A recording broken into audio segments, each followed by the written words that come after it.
The Joshua Complex, Part 3.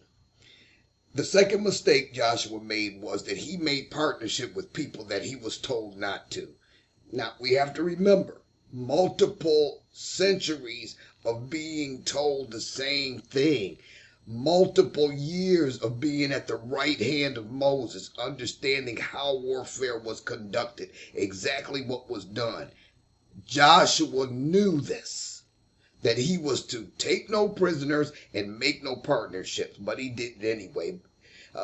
Some of the people in the land knew that they were on their way out as long as Joshua was on land, and they decided, okay, we got to do something to protect ourselves. So they went to Joshua and made a partnership and fooled him into thinking that they were from some faraway land other than Canaan.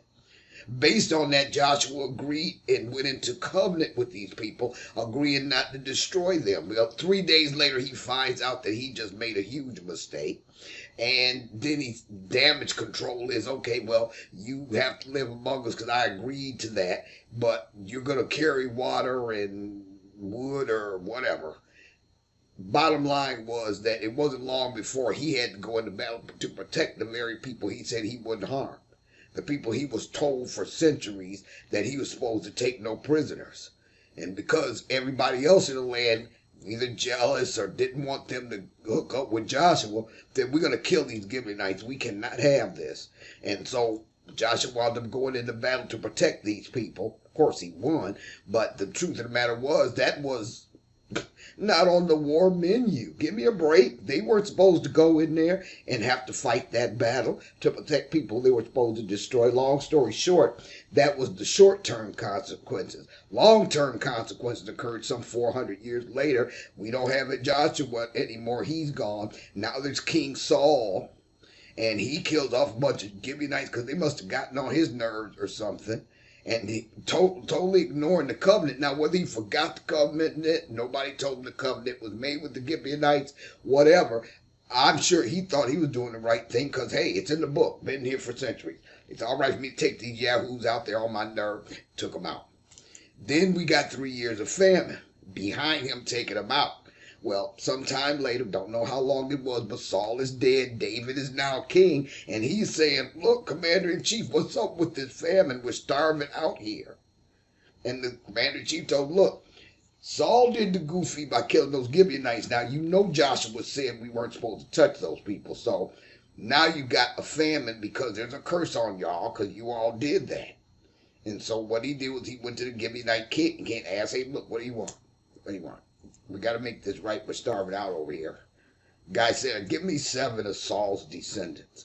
So he had to give up 7 of Saul's descendants, and 7 of Saul's descendants wound up hanging to death.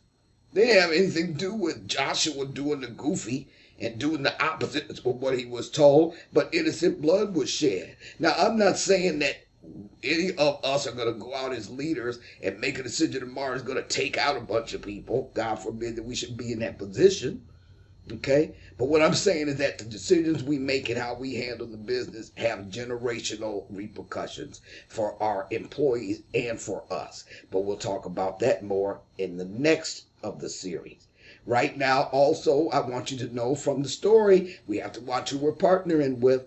I have seen so many people go into partnership look like a good idea. It wasn't.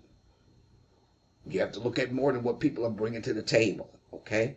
You got to look at how they bring it to the table. That takes time. Build relationships. Make sure that everybody's personal values, organizational values, mission, and work ethic all are in harmony together, or you're going to have a big problem down the line.